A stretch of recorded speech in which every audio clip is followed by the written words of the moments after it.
Bom dia, amigos da Rádio Cidade. Bom dia, amigos da Rádio Cidade. Estamos iniciando mais um plantão médico. E a partir de agora, você, meu amigo, minha amiga, tem a oportunidade de fazer perguntas sobre saúde. O nosso telefone está à sua disposição, o 4243-4597. E você também pode acompanhar o nosso programa pela internet. É só acessar www.radio Cidade das Rosas, tudo junto, radiocidadedasrosas.com.br. Ou pelo Facebook, né? No DR Ailton Ferreira ou Ailton Ferreira, você terá a oportunidade de acompanhar ao vivo o nosso programa, são 9h06, ou pelo dial, né? 87.5 FM, ok? E logo cedo, olha quantas pessoas já ligaram logo cedo aqui. O Fábio Moreno, bom dia, Fábio, tudo bem? O Fábio Moreno aqui no telefone, o nosso diretor técnico. A Marília é moradora na cidade de Osasco. Ela diz, doutor Ailton, o meu pai, infelizmente, está na fila de transplante de fígado. E ela diz que o pai teve hepatite C, diz que a família, lógico, está muito chateada, enfim, ela gostaria que eu explicasse isso, não é? Olha, Marília, hepatite é uma inflamação do fígado, não é? Basicamente, resumidamente, de importância, existem 3 tipos de hepatite. Isso, hepatite infecciosa viral.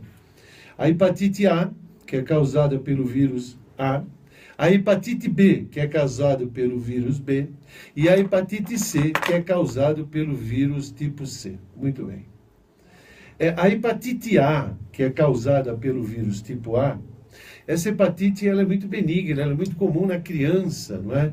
Quantos de vocês já, eu tive hepatite quando era criança.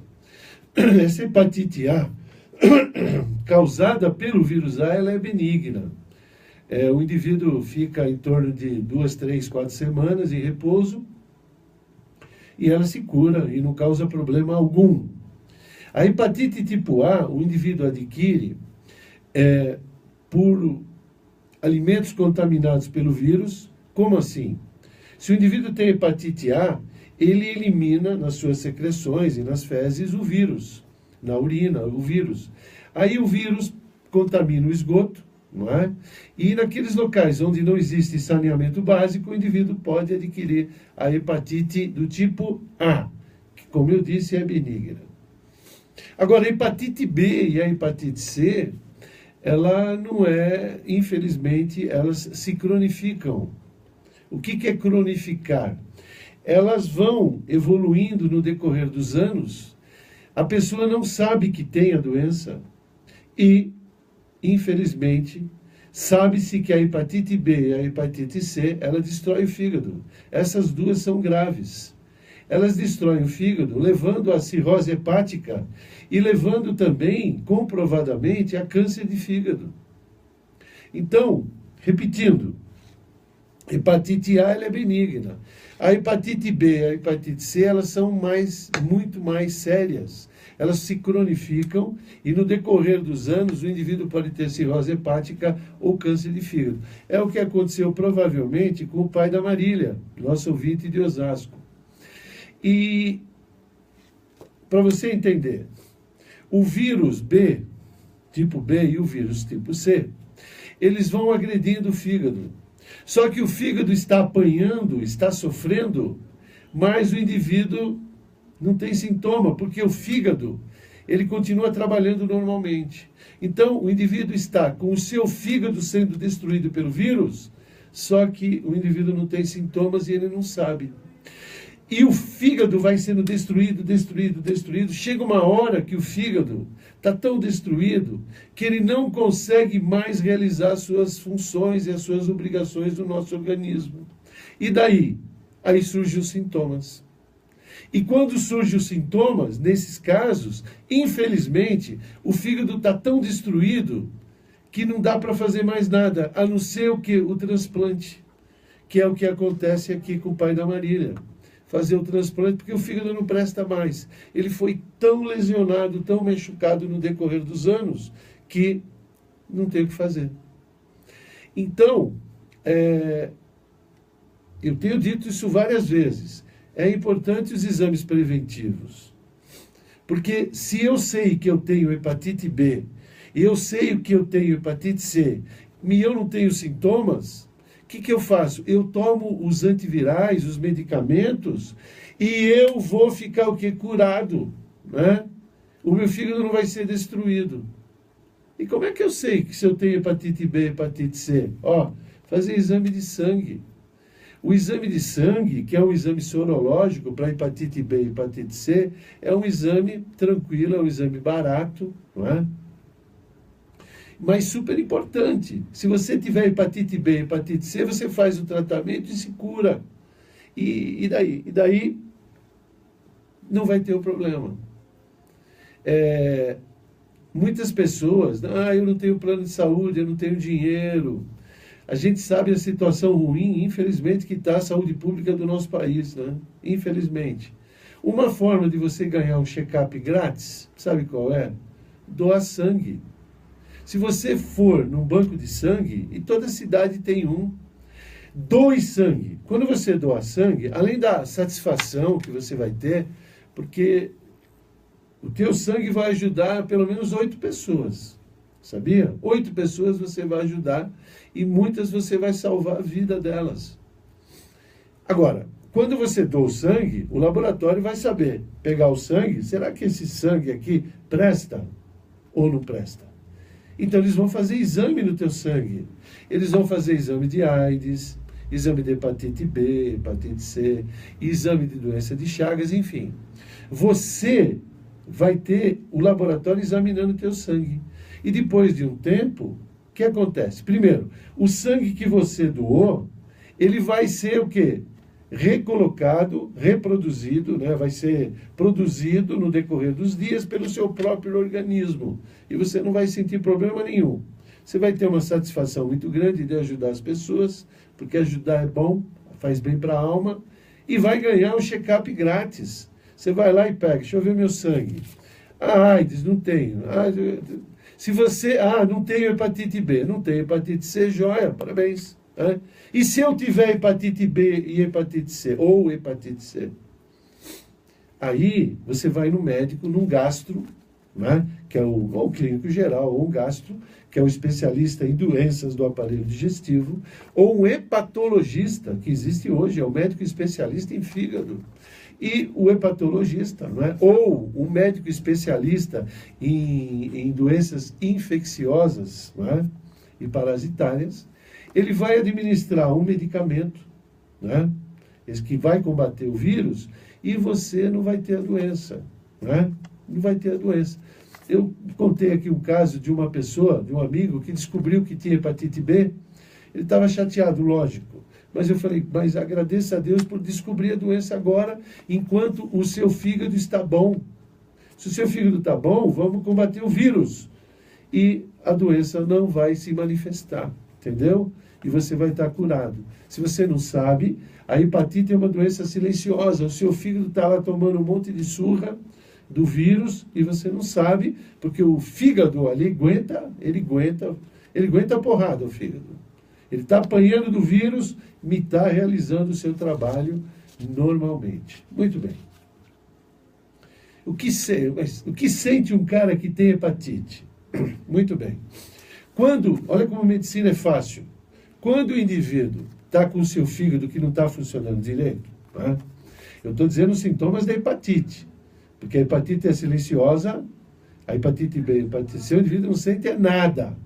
Agora, quando o fígado começa a ficar no seu limite da sua função, aí o indivíduo tem sintoma. Quais são os sintomas? Muito bem.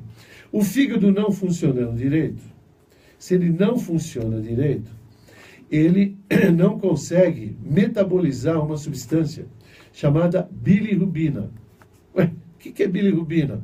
Bilirrubina é uma substância que está no sangue. E essa substância, entre aspas, vamos assim dizer, é o lixo de quando o fígado destrói o glóbulo vermelho que não funciona direito. Repetindo, só para você entender. No sangue nós temos glóbulo branco e glóbulo vermelho. O glóbulo branco é a defesa orgânica. E o glóbulo vermelho é o caminhãozinho que transporta oxigênio. Ah, o glóbulo vermelho serve para transportar oxigênio? É, exatamente. Glóbulo vermelho, ou também chamado de hemácias, ou também eritrócitos. Eritrócito, glóbulo vermelho e hemácia é a mesma coisa. Muito bem, então o caminhãozinho vai transportar oxigênio. Só que uma hemácia, esse caminhãozinho não dura a vida inteira, não. O caminhãozinho, quando fica velho, em torno de 90, 100 dias, ele começa a não transportar direito o oxigênio. E fica o quê? Fica ocupando espaço. É aquela estrada que tem um caminhão que fica andando lá, mas não transporta nada. O fígado, que é a principal glândula do organismo, o fígado é muito importante. A gente não consegue viver sem fígado. O fígado pega esse caminhãozinho, essa hemácia, e destrói ela. Porque ela não está fazendo o trabalho que devia fazer, que é o quê? Transportar o oxigênio do pulmão até a célula. Para resolver o quê? O nosso metabolismo. A célula funciona com açúcar, que é importante, da onde se pega energia, e oxigênio que queima aquele açúcar. Muito bem. Então o fígado olha, aquele glóbulo vermelho lá não está transportando. O fígado pega e destrói. Da destruição desse glóbulo vermelho, sai uma substância chamada bilirrubina. E sabe que, olha como a natureza é bonita. Sabe o que o fígado faz? Ele pega aquele lixo, o tal da bilirrubina, e transforma essa bilirrubina em sais biliares, que é o taurocolato e o glucolato. E daí? E daí que a bile, os sais biliares, a bile, que é produzida pelo fígado e armazenada na vesícula biliar, quando você come um alimento gorduroso, não é? Uma gordura saturada principalmente, a vesícula biliar contrai e a bile, esse líquido, vai realizar o quê? A digestão das gorduras. Isso tem aquela função emulsificante. Não é? Então, só para você... Repete para mim. Então, vou repetir. O fígado destrói o glóbulo vermelho que não presta, sai um lixo chamado bilirrubina. Essa bilirrubina, o fígado mesmo, transforma ela em quê? Transforma ela em sais biliares, que vai ser importante no processo digestivo, principalmente de gordura. Muito bem. Se o fígado não está funcionando direito, porque o fígado está doente, pela hepatite, não é? Ou por outro motivo, por cirrose também, porque o álcool também causa cirrose. Então, se o fígado não está funcionando, o que acontece? Ele chega até a destruir a hemácia, mas ele não vai conseguir transformar aquela bilirrubina em sais biliares. E daí? E daí que a bilirrubina vai aumentando no corpo, vai aumentando. E a bilirrubina, ela tem cor de cenoura. E começa a depositar em todo o organismo. O primeiro lugar que se deposita é na pele e na conjuntiva ocular. Na pele, se o indivíduo for muito branquinho, né? Loirinho, branquinho, a menina loirinha, branquinho, o que vai acontecer? O indivíduo vai ficar com... Obrigado, Fabião, obrigado. Ele vai ficar com cor de cenoura.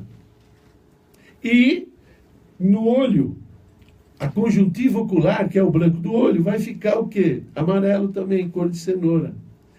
Esse depósito de bilirrubina, porque o fígado não está funcionando direito, que ocorre na conjuntiva ocular e na pele, nós chamamos de icterícia.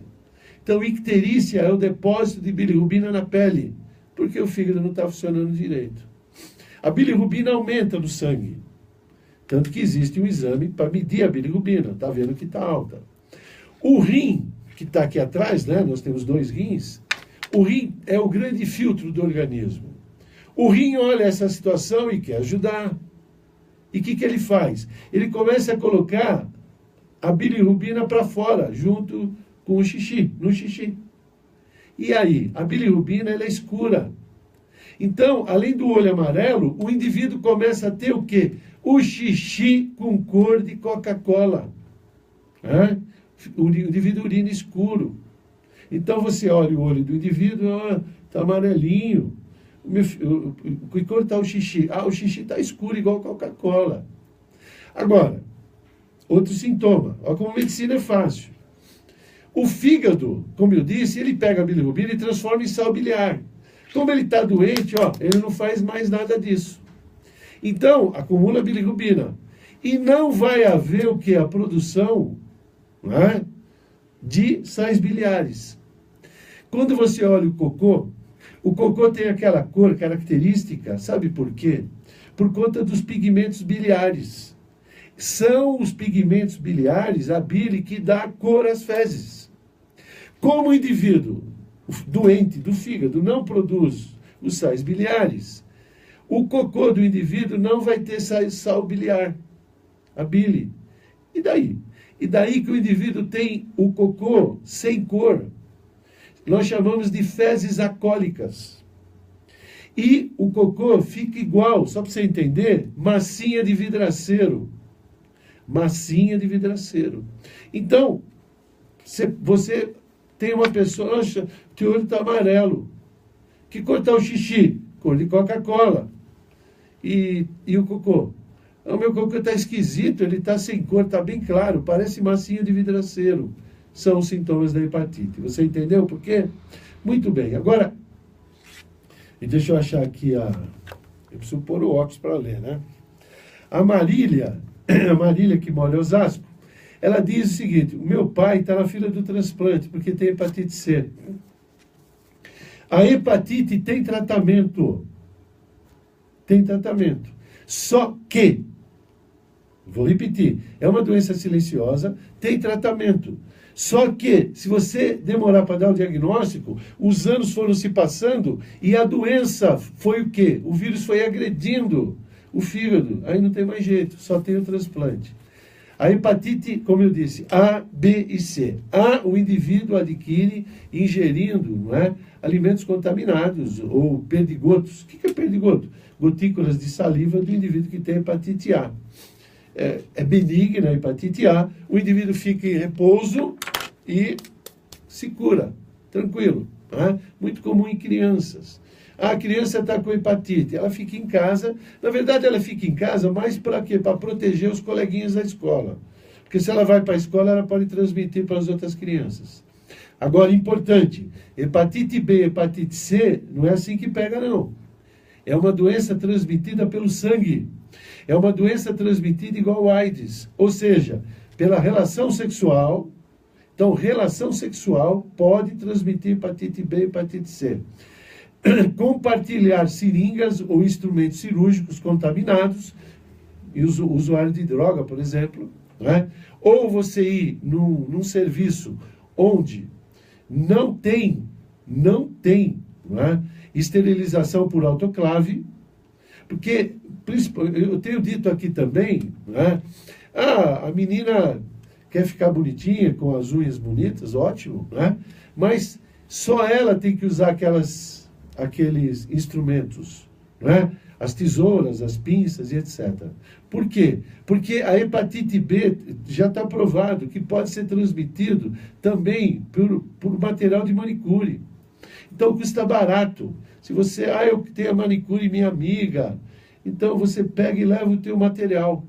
Leva a tua pinça, a tua material de cutícula, leva tudo.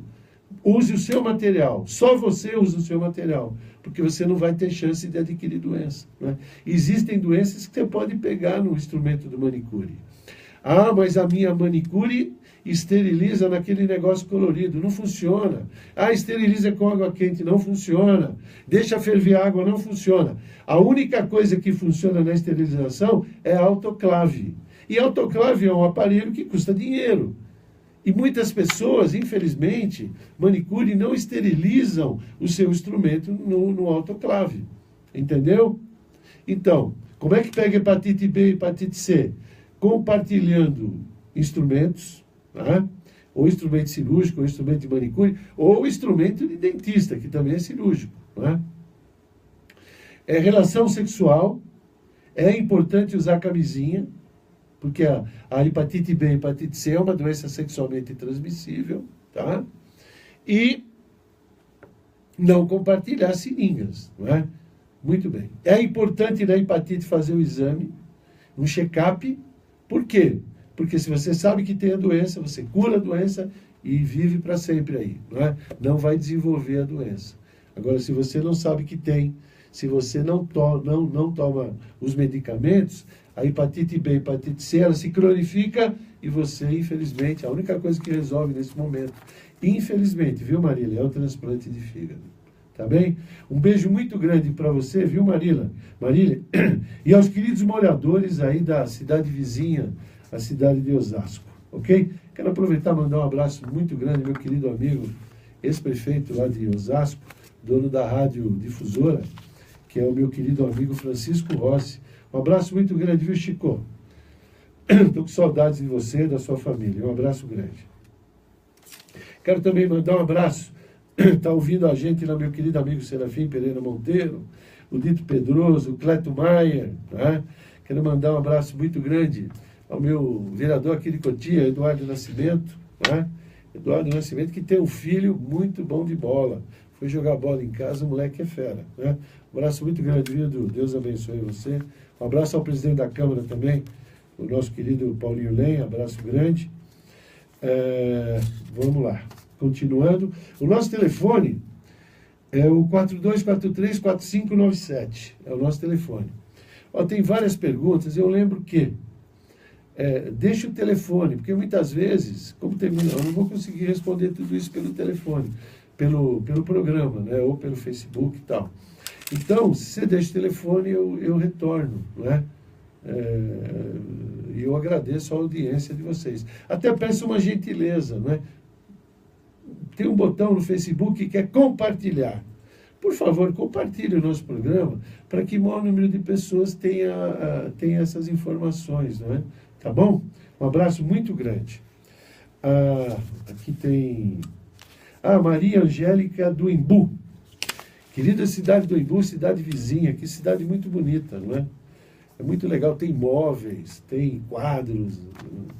Vira e mexe, eu não estou fazendo nada de domingo, sábado, eu falei, vou dar uma volta no Embu. Muito legal, bons restaurantes, uma cidade muito bacana. Embu das Artes, não é?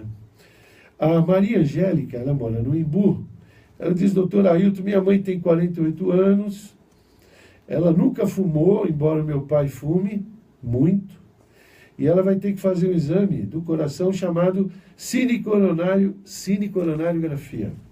E o que é isso? Bom, cinecoronariografia é um nome, você vai saber o que é o nome comum do cateterismo. Já ouviu falar em cateterismo e a cinecoronariografia. O coração é um órgão muscular oco com função de bomba. Ele é o músculo mais importante, que mais trabalha no organismo, né? Haja visto que você nem nasceu ainda, você está lá dentro da mamãe e teu coração já está batendo. Aí você vive 80, 90, 100 anos, teu coração ainda está batendo. Então, o músculo cardíaco, não é? O chamado músculo cardíaco, ele é o principal, não é? É o músculo que mais trabalha no nosso organismo. E se ele trabalha muito, ele precisa de quê para trabalhar? Ele precisa de combustível, não é? Precisa de energia e precisa de mais o quê? De oxigênio para queimar aquele combustível, né? E quem é que faz isso? Quem leva o combustível e o oxigênio até o músculo cardíaco, né? Que é o nosso miocárdio, o miocárdio é o músculo cardíaco, é as artérias, chamadas artérias coronarianas. Então, as artérias coronarianas são artérias que vão levar o quê? O combustível, a gasolina e o oxigênio para queimar o combustível, né? A glicose, que é o combustível, vamos dizer, a gasolina do coração e o oxigênio. Então, são caninhos, são artérias chamadas artérias coronarianas. Muito bem. Infelizmente, nós somos humanos, ficamos velhos e as doenças surgem. Com o tempo, essas artérias elas vão entupindo, não é? Elas vão deixando de serem elásticas, vão ficando mais duras.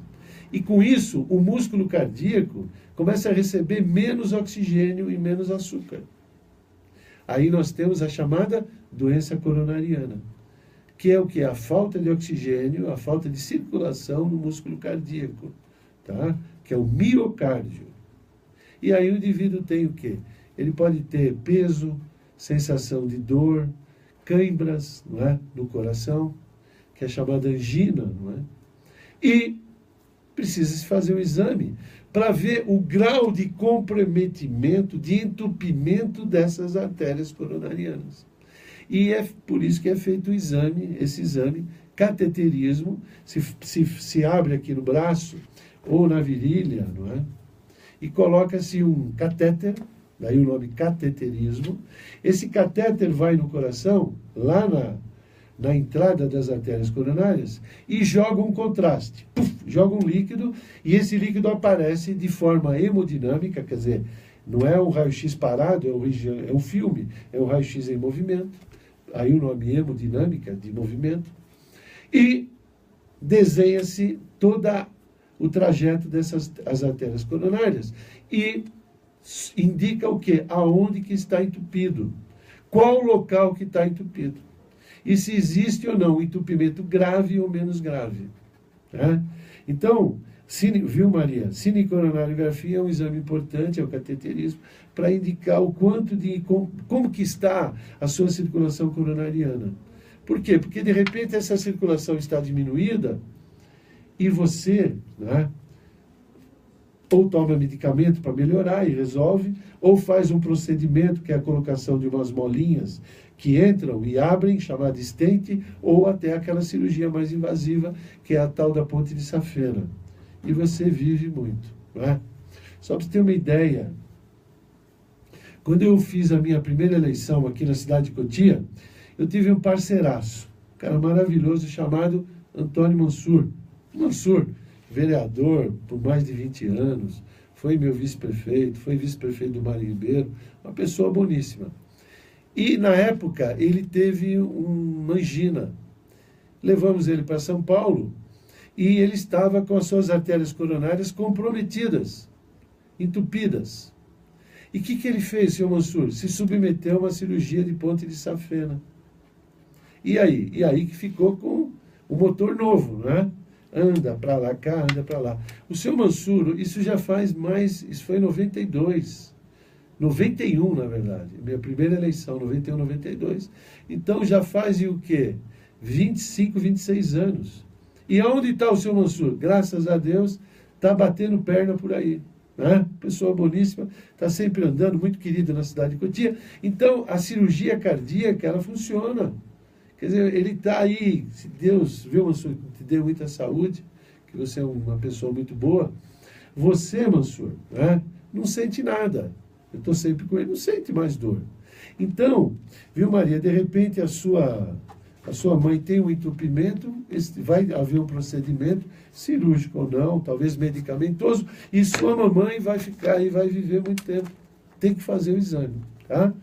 E ela fala aqui, ó, que ela não fuma. Deixa eu falar uma coisa. O principal entupidor de artéria do coração, principalmente, o principal, o campeão do entupimento, é o cigarro.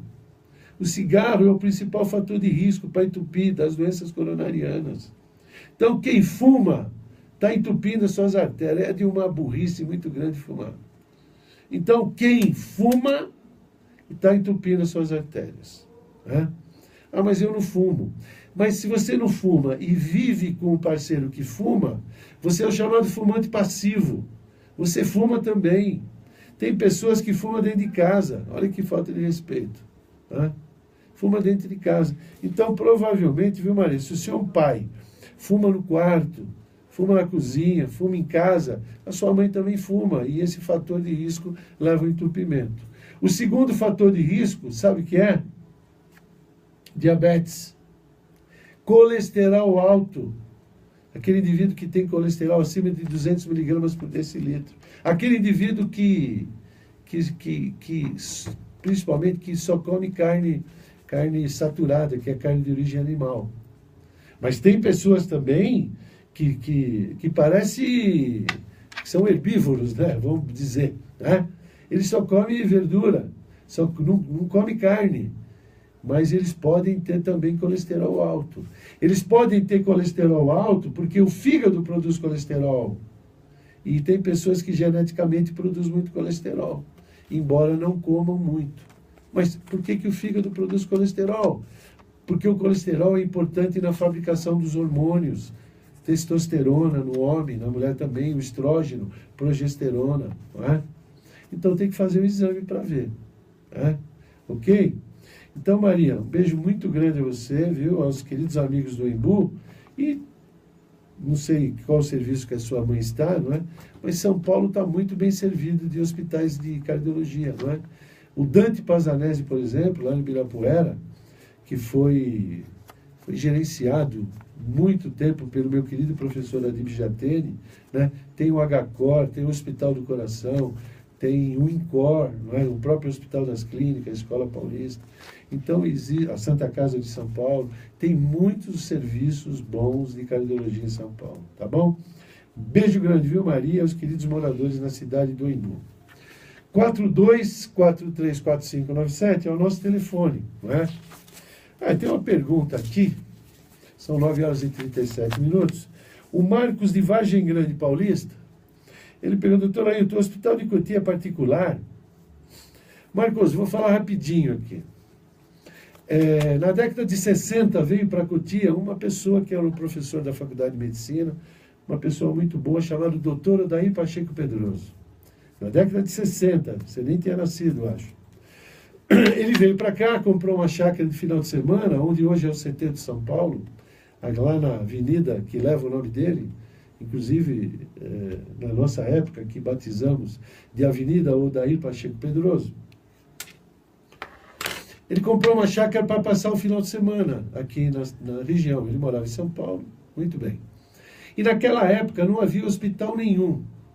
Olha, do Hospital das Clínicas até o Hospital de Sorocaba, não tinha hospital nenhum. Olha só. E o que ele fez? Ele decidiu montar um hospital aqui, que é aquela primeira fase do Hospital de Cotia, que tem os tijolinhos, que é muito bonito. E em 1969, ele inaugurou o Hospital de Cotia. De quem era o Hospital de Cotia? Era dele, né? O terreno era dele, ele que construiu. E naquela época, havia um convênio muito bom, você vai saber o que eu estou falando, tal do INPS, Instituto Nacional de Previdência Social. O INPS era um negócio muito bom, era aposentadoria em 30 anos, você trabalhava com 14, 44, 45, estava aposentado, né? Mas só isso, porque naquela época a expectativa de vida era 50, 55 anos. As pessoas morriam cedo. Hoje, graças a Deus, a pessoa vive bastante, não é? Então, voltando, tinha o tal do INPS. E INPS pagava bem. O sonho de todo médico, inclusive eu estou formado há quase 40 anos, o meu sonho, meu amigo, era atender pelo INPS. Porque o INPS pagava bem. Então, você pegava um consultóriozinho pequeno, bem modesto, se você colocasse uma placa lá, estamos atendendo pelo INPS, depois de 2 anos você voltava lá, tinha um prédio monstro, e um hospital monstro. Por quê? Porque o INPS pagava bem. Foi assim que surgiram hospitais no Brasil inteiro. Lá na minha região em São Paulo, Hospital Nossa Senhora da Conceição, no 21 de abril, Hospital Humberto Primo, Hospital Matarazzo, aqui na Paulista, Urgência Médica Lapa, o Cristo Rei, perto do Corinthians, o Hospital Vila Prudente, João 23, Leão 13, Hospital Vila Ema, foram tudo pipocando, porque o INPS pagava bem. E o Hospital de Cotia, na década de 60, ganhava bem, e era particular, porque era do doutor Odair Pacheco Pedroso. Muito bem.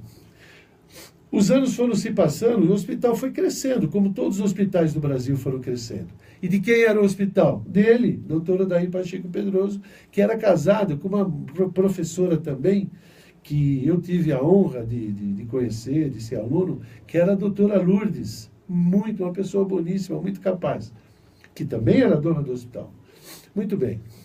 Em 1984, 85, quer dizer, o Hospital de Cotia foi inaugurado em 69. Então, depois de quase 15 anos, 84, 85, acabou o regime militar, tivemos eleições diretas para presidente da República e elegeu-se quem? Tancredo Neves, que infelizmente teve um problema intestinal, uma diverticulite e morreu. E quem assumiu no lugar do Tancredo Neves? Quem foi? O Sarney, José Sarney. Em 85, 86, Sarney virou presidente da República. Ele que criou o Plano Cruzado, né? Cruzado Novo. E em 1988, sabe o que ele fez? Ele acabou com o INPS, que era um convênio bom para todos os hospitais. O INPS acabou e pagava bem o INPS, todo mundo ganhava muito dinheiro com o INPS, mas em 88, Sarney decidiu acabar, 87, 88, acabou com o INPS e a parte de convênio, né, virou SUS. Só para você ter uma ideia, você, meu amigo que está ouvindo, eu fui diretor, nessa época, do Hospital Nossa Senhora da Conceição, na rua 21 de Abril. E eu me lembro desses números. Um procedimento que custava 600 cruzados, só para você ter uma ideia, 640 cruzados, tinha uma pasta lá, de um procedimento cirúrgico, 640 cruzados. No mês seguinte, que virou SUS, esse mesmo procedimento que custava, que o hospital recebia 640 cruzados, virou 22 cruzados. Ô, louco! De 600 para 20, exatamente. E daí que aconteceu? Não dá para viver com isso. Aí foi uma quebradeira geral. No Brasil inteiro quebrou. Esse hospital, Nossa Senhora da Conceição, ele fechou. O Cristo Rei fechou. Humberto Primo fechou, o Hospital Matarazzo na Paulista fechou, porque não dá para viver com o valor pago dessa forma. E o Hospital de Cotia, que era particular, tinha um dono, começou a passar mal, começou a ir mal das pernas. Muito bem. Em 92, quando eu ganhei a eleição, a minha primeira eleição aqui em Cotia, em 92, a doutora Lourdes, que era uma pessoa boníssima, estava com o hospital caindo, fechando. E daí? E daí, primeiro que ela me ajudou, segundo que ela é uma pessoa boa, eu tinha obrigação de ajudar o hospital, embora fosse particular, não era da prefeitura não, tinha um dono, que era o doutor Adair Pacheco Pedroso, que já tinha falecido, né? Não, estava na cama doente, mas quem administrava era a outra dona, que era a esposa dele, a doutora Lourdes. Esse hospital, que agora estava muito ruim, porque acabou o INPS pagava bem, o SUS pagava mal, prefeitura, embora o hospital fosse particular, eu tinha obrigação de ajudar. E ajudei. Só para você ter uma ideia, eu fiz uma lei, e eu agradeço aqui meu querido amigo Serafim Pereira Monteiro, ao próprio Quinzinho Pedroso, que na época era presidente, era vereador, parceiro, meu líder na Câmara. Fizemos leis. Qual foi a primeira lei? Prefeitura, com autorização da Câmara, tem que ser lei, porque o hospital é particular. Eu vou pagar. Não, não pode. A Câmara tem que autorizar você a pagar. Não é? Prefeitura pagava água, luz e telefone do hospital. A prefeitura doava um carro por mês para o Hospital de Cotia, que era particular, num bingo que era gerenciado pelo seu Iano, o santo seu Iano.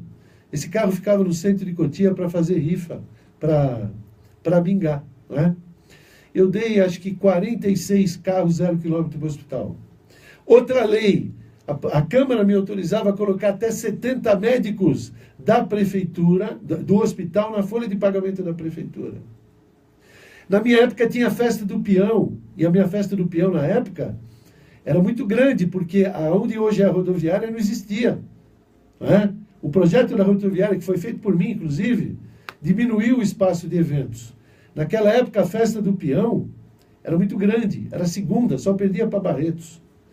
A bilheteria do Hospital de Cotia, por lei que eu fiz, e a Câmara aprovou, meus parceiros, a bilheteria era do Hospital de Cotia. A doutora Lourdes que ficava na bilheteria, e o dinheiro ia direto para o Hospital de Cotia. Né?